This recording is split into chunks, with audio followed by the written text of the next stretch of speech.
हाय दोस्तों, good evening. मैं Jitendra sir आप लोगों के लिए एक बार फिर से टेक्निकल के विशेष प्रश्नों को लेकर हाजिर हूँ। और जो प्रश्न हमारे इस वीडियो में रहेंगे, सभी प्रश्नों का विस्तार पूर्वक डिटेल आपको दिया जाएगा। वीडियो पूरा देखें, वीडियो को बीच में स्किप मत करिए। प्रत्येक वीडियो में आपको किसी भी एग्ज़ाम के लिए बहुत ही इम्पोर्टेंट डेटा मिलेगा। और हमारा वीडियो अपने दोस्तों में शेयर ज़रूर करें। तो फ्रेंड्स, यहाँ आज का जो पहला क्वेश्चन है ये है कोबाल्ट। इसके बाद दिया गया है खाली स्थान, फिर बोला गया है एक उदाहरण है। कोबाल्ट जो है ये किस चीज़ का उदाहरण है या किस से संबंधित है? तो दोस्तों याद रखना, जो कोबाल्ट है ये फेरोमैग्नेटिक मटेरियल के अंतर्गत आता है। ये लौह चुंबकीय पदार्थ है, ठीक है ना। कैसा है? एक लौह चुंबकीय पदार्थ है। इसको हम कोबाल्ट को CO के द्वारा प्रदर्शित करते हैं। और इसके ग्रुप में दो मटेरियल और हैं जिनको हम एक तरीके से कह सकते हैं कि इनको याद करने का एक बहुत ही अच्छा तरीका है, बेस्ट है, फेनिको। ऐसे करके हम इसको याद कर सकते हैं, ठीक है ना। तो इसके अंतर्गत कोबाल्ट, निकिल और आयरन ये सभी एक ही ग्रुप के मटेरियल हैं। और ये सब के सब जो है Fe से आपका हो जाएगा फेरोमैग्नेटिक मटेरियल। तो आपका राइट आंसर हो जाएगा इस प्रश्न का ऑप्शन नंबर बी। तो दोस्तों इसका विवरण जो है यहाँ दिया गया है डाई मैग्नेटिक मटेरियल। तो डाई मैग्नेटिक मटेरियल, तो डाई मतलब क्या होता है? एक तरीके से मान सकते हैं हम मृत, या जिसमें चुंबक का कोई भी गुण ना हो। ऐसे चुंबकीय पदार्थ जिनमें चुंबकीय गुणों का अभाव रहता है डाई मैग्नेटिक मटेरियल या अचुंबकीय पदार्थ कहलाते हैं, ठीक है ना।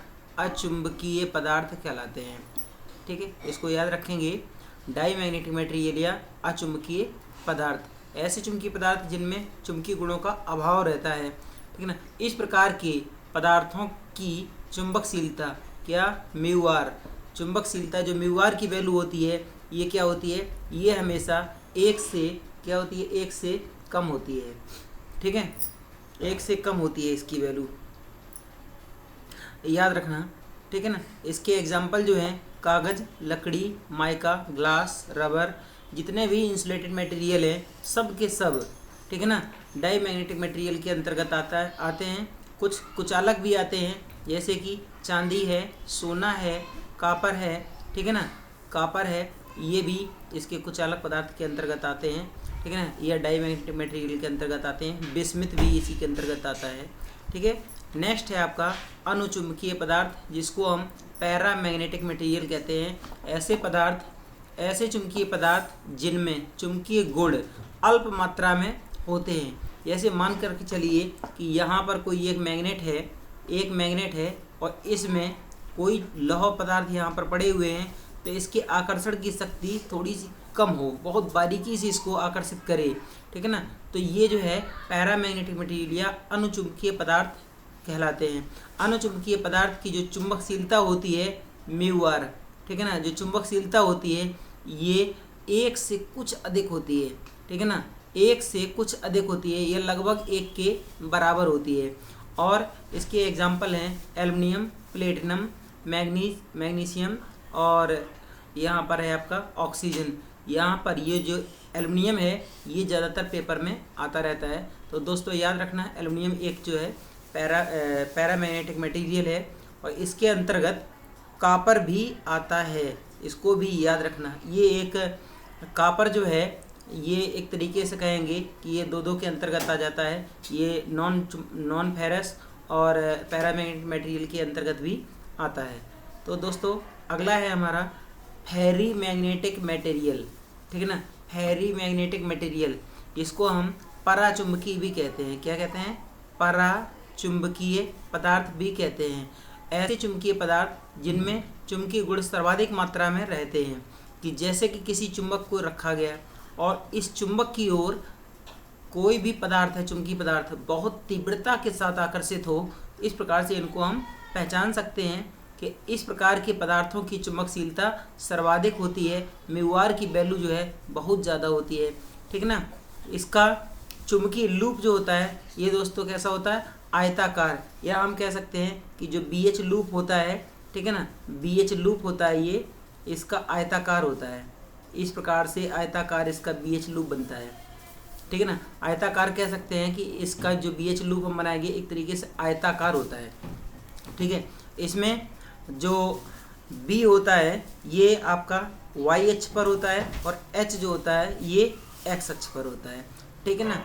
H जो होता है ये x अक्ष पर होता है और B y अक्ष पर होता है। याद रखना ये बहुत ज़्यादा पेपरों में पूछा जाता है। यहाँ पर ओरिजिन पॉइंट होता है और जो फेरी मैग्नेटिक मटेरियल है, ठीक है ना, पराचुंबकीय पदार्थ है, इसका एक एग्जांपल है फेराइट। नेक्स्ट है आपका फेरोमैग्नेटिक मटेरियल, ठीक है ना, लौह चुंबकीय पदार्थ, जो कि आपके पेपर में यहाँ से एक पेपर हुआ था आपका, तो इस पेपर में ये क्वेश्चन आया था कोबाल्ट का। ऐसे चुंबकीय पदार्थ जिनमें चुंबकीय गुण अत्यधिक, मतलब लगभग जो म्यू का वैल्यू है, चुंबकशीलता म्यू आर है, ये जो होती है ये 100 से थोड़ी सी ज़्यादा होती है, ठीक है ना। तो हम 100 से ज़्यादा मान सकते हैं कि जो पराचुंबकीय पदार्थ हैं, ठीक है ना, उनसे कुछ कम। फेरोमैग्नेटिक मटेरियल का मतलब होता है लौह चुंबकीय पदार्थ। कौन से? लौह चुंबकीय पदार्थ, ठीक है। इस प्रकार के पदार्थों की चुंबकशीलता जो होती है, इस प्रकार के पदार्थों की जो चुंबकशीलता होती है ये इकाई से बहुत अधिक होती है, ठीक है ना। एक तरीके से कह सकते हैं 100 से भी अधिक होती है, ठीक है। और इसके जो एग्जांपल हैं आयरन है, निकेल है और कोबाल्ट है। जैसे कि मैंने आपको बताया था फेनिको से इनको याद रखेंगे। नेक्स्ट क्वेश्चन है हमारा, ये भी दिल्ली की एक परीक्षा होती है DSSB, ठीक है ना, 11/7/2023 को ये पेपर में पूछा गया था। एक प्रकाश व्यवस्था जिसमें 30% निर्गामी प्रकाश नीचे की ओर, नीचे की दिशा में और 70% निर्गामी प्रकाश ऊपर की दिशा में होता है, इसे प्रकाश व्यवस्था कहा जाता है। तो ये किस प्रकार की प्रकाश व्यवस्था है? तो यहाँ ऑप्शन है आपके अप्रत्यक्ष प्रकाश व्यवस्था, प्रत्यक्ष प्रकाश व्यवस्था, अर्ध प्रत्यक्ष प्रकाश व्यवस्था और डी ऑप्शन है आपका अर्ध प्रत्यक्ष प्रकाश व्यवस्था। तो दोस्तों जिस प्रकाश व्यवस्था में 30% प्रकाश नीचे की ओर और 70% प्रकाश ऊपर की ओर जाता है, ये मान लीजिए कि कोई लैंप लगा हुआ है और इसमें 30% प्रकाश नीचे की ओर जाए और 70% प्रकाश ऊपर की ओर जाए, तो इसको हम अर्ध अप्रत्यक्ष प्रकाश व्यवस्था कहते हैं। ऑप्शन आपका डी राइट हो जाएगा। अब देखते हैं इस प्रश्न का विवरण। प्रत्यक्ष प्रकाश व्यवस्था, डायरेक्ट लाइटनिंग सिस्टम, ठीक है ना, डायरेक्ट लाइटनिंग सिस्टम DLS। 10% प्रकाश इसमें चारों ओर और 90% प्रकाश ऊपर की ओर जाता है। और प्रत्यक्ष प्रकाश व्यवस्था में 10% प्रकाश चारों ओर और 90% प्रकाश जो है ये नीचे की ओर जाता है, ठीक है ना, किधर? नीचे की ओर। तो इस प्रकार की जो प्रकाश व्यवस्था है इसका उपयोग हम गोदामों में और प्रयोगशालाओं में करते हैं। नेक्स्ट है अप्रत्यक्ष प्रकाश व्यवस्था। तो अप्रत्यक्ष प्रकाश व्यवस्था indirect lightning system, indirect lightning system ILS। 10% प्रकाश चारों ओर। अप्रत्यक्ष में जो 90% प्रकाश है ये कहाँ जाता है? ये 90% प्रकाश ऊपर की ओर जाता है, ठीक है ना, 90% ऊपर की ओर और 10% प्रकाश चारों ओर जाता है। अप्रत्यक्ष प्रकाश का उपयोग सामान्यतः night lamp, dancing hall, cinema hall ऐसे स्थानों पर किया जाता है जहाँ पर नर्तकी वगैरह नाचती हैं, तो उनकी छाया नहीं पड़नी चाहिए।